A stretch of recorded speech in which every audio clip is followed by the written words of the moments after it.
Hi everybody, I'm Jack the Rambling Raconteur, and I'm your Huckleberry. Because we're talking about Epitaph, a novel of the OK Corral by Mary Doria Russell. An excellent book, one I highly recommend, and I loved reading it. It was one of the last books I read in 2020, and I just want to share a few thoughts. First of all, again, please read this if you have not. It really is an excellent book, and it's a book that it takes elements of the Western, it takes elements of historical fiction, it takes elements, it was marketed in some ways as an American Iliad. And it's not in many ways. It steals lines from the Iliad as chapter and sort of like unit titles and headings. But what it gets at is just this incredibly diverse cast of characters, and it gets in the heads of the incredibly diverse cast of characters. And I think that's a very hard thing for an author to do, and to do well. I grew up in Arizona. I've lived here my entire life. So I was weaned on the myths and legends and stories of Tombstone, Arizona, the gunfight at the OK Corral, the showdown between the Earps and the Cochise County Cowboys. And even as someone who kind of knows all that, I appreciated everything that this book was exploring and doing. And it really is just an excellent book to read. It gets the landscape right. It gets, just how craggy and unpleasant the mountains are in southern Arizona. That they are not, these glorious distant peaks, but they're very immediate. The paths, through areas and to water are often treacherous. And not just the mountains, but the different types of cacti that exist there. And just a very desperate country, and the landscape and desperate people in some ways who inhabit it. Many of these characters have come to Arizona and to Tombstone, to Cochise County in search of something because they have not been successful elsewhere. One of the characters actually says that, like, nobody comes nobody who's doing well looks around in Cincinnati and goes, hey, I'm going there. They're all people who are looking for another chance. And so with all of these desperate characters brought together, we then have, a conflict that in some ways, apes the Iliad by Homer, flat out taking like lines from the Iliad as chapter and sort of like section titles and headings. But within that, I would say where it gets closest to the Iliad is that the Iliad is willing, Homer in the Iliad is willing to take characters who he helped build into myths and show them in some ways at their worst. Like Odysseus is a liar who breaks oaths in the Iliad. And it's not celebrated. It's shown as like, this is a really like unpleasant, amoral, ruthless man who then has to go like wash himself in the water to cleanse and repurify himself because of what a bad dude he is. Wyatt Earp is the same way. Doc Holliday is the same way. So many of the characters are shown like in their heads, in their minds. We get into their thoughts, and we see just where that desperation, where that desire for success leads to. And I just wanted to read a couple of passages that show how different the voices of the characters are. And the first two will be kind of subtle, and then the third one shows kind of a different shift. So this is one. The resemblance was striking. The same handsome, well-cut features, the same fair hair, the same broad shoulders. But this brother was thinner in the face, and his clothes hung on him badly. Feet dragging, he looked as worn out as Josie felt. But it wasn't until they were close enough to shake hands that she noticed what made him so different from his cheerful younger brother Morgan. Those joyless blue eyes. Wyatt, I'd like you to meet Mrs. Behan. Josie, honey, this is Deputy Sheriff Wyatt Earp. He made quite a name for himself as a peace officer in Dodge City.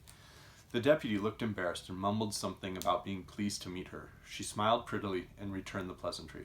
Her new role wasn't much of a speaking part. She just had to stand at Johnny's side while he made small talk about the upcoming countywide election. Usually these conversations went on at some length, but this man hardly spoke at all. And Josie gathered that Deputy Earp had just arrived back in town after transporting a prisoner to the Pima County Sheriff's Office up in Tucson. So there we have Josephine Marcus, or Sadie Marcus, who is sort of in her own mind in some ways sees herself as sort of a Helen of Troy between the two factions. But then here's a different character, and we're in his head now, which was exactly what Dr. J.H. Holliday was thinking when he arrived in Tombstone a week later after far too much time in John Behan's garrulous company. Sitting on the uncushioned bench of a badly sprung stagecoach was like being beaten with a plank. Being talked at by the voluble Mr. Behan hour after hour had added to the strain. When the dentist finally climbed out of the stagecoach in Tombstone, he made no attempt to find Morgan Earp or his brother Wyatt.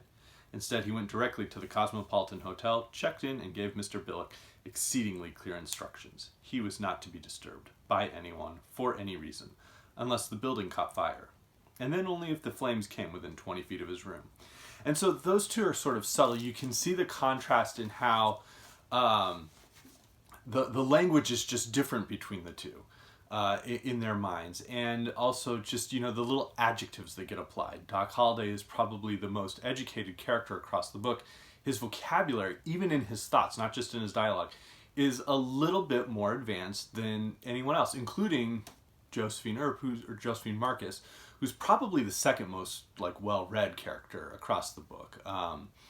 And so you just see these little distinctions. But as a contrast to both of those, then, this is Morgan Earp. You do not get used to it, Morgan Earp thought. The stink of ripped intestines, the flare and smoke of clothing set alight by a muzzle flash, the sound of a man's screams rising higher as you try to beat the flames out with your hands. This was the second time Morgan had seen an officer gut shot at close range. 3 years ago up in Dodge City, it was poor Ed Masterson. Now it was Fred White. 2 men his own age, both gunned down by drunks, screaming in the dirt, writhing in agony on a public street. Ed had died within the hour, but Fred was lingering, and that was bad luck.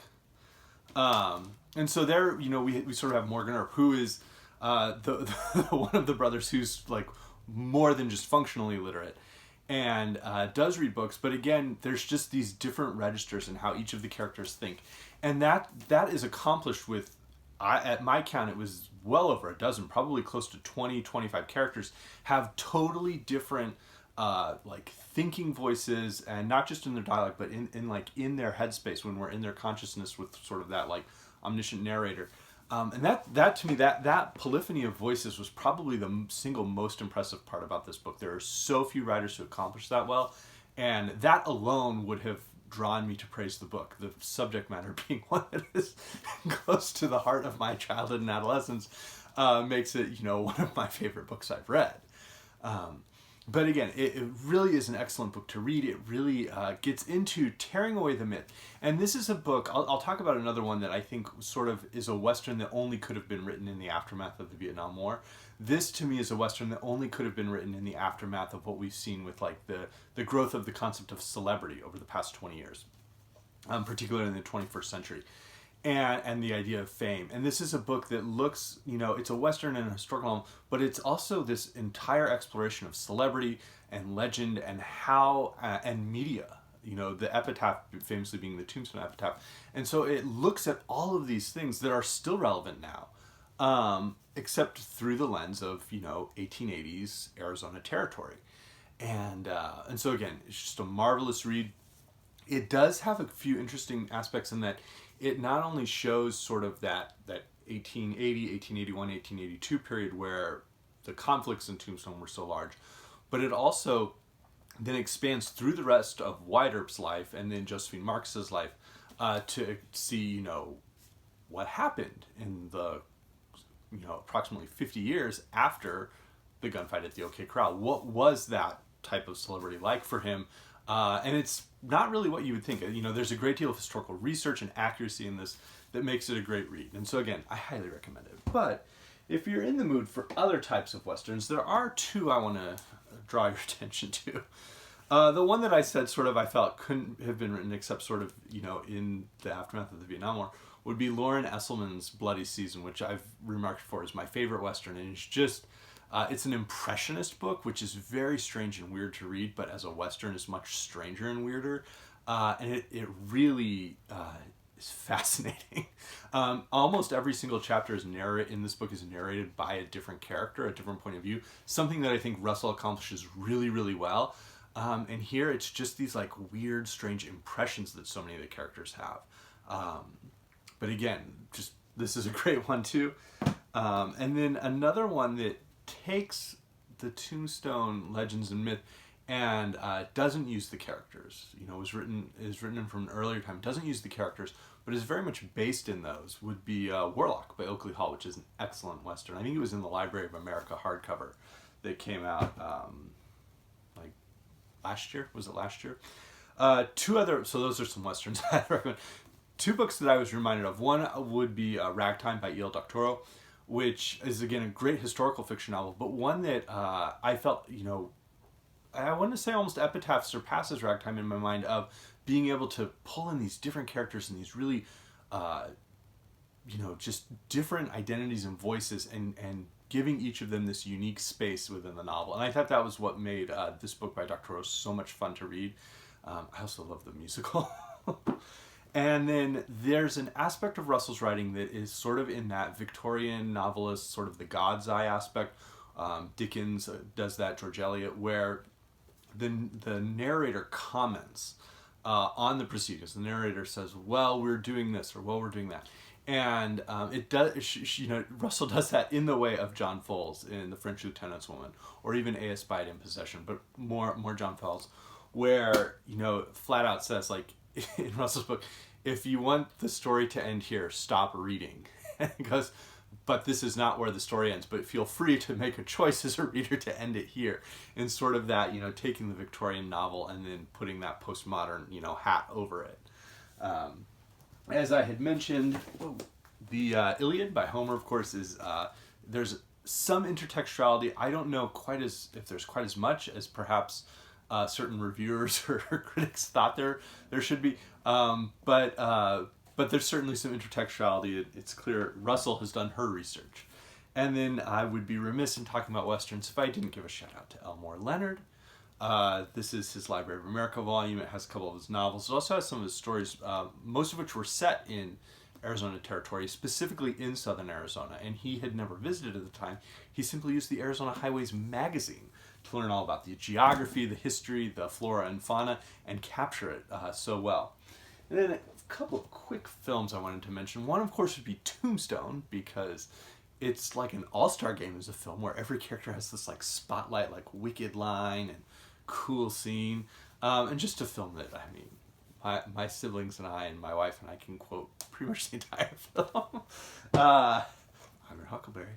But My Darling Clementine is sort of like a Warlock. Warlock has its own adaptation with Richard Widmark and Henry Fonda that I found kind of mediocre personally. Anthony Quinn's in it as well. My Darling Clementine is sort of in the Warlock vein of taking the ideas of Tombstone and then spinning a much different story from it. And John Ford, directs a marvelous film with Henry Fonda as a character named Wyatt Earp, who in no way resembles the real Wyatt Earp, but it's nonetheless a wonderful film. And then the other one I want to mention it has nothing to do with Tombstone, but if you've never watched Westerns, or if you don't like Westerns, but you do like weird stuff, you might like the Western The Shooting, directed by Monte Hellman. It has Jack Nicholson, it has Warren Oates. And it's almost like a Western informed by the Kennedy assassination. It's a very weird, strange movie that just happens to be set as a Western. So there we go. There's some thoughts on the Western. I did wear my holiday winter sweater vest because I was talking about a Western, but this was Epitaph by Mary Doria Russell. Please check it out if you haven't. Thanks.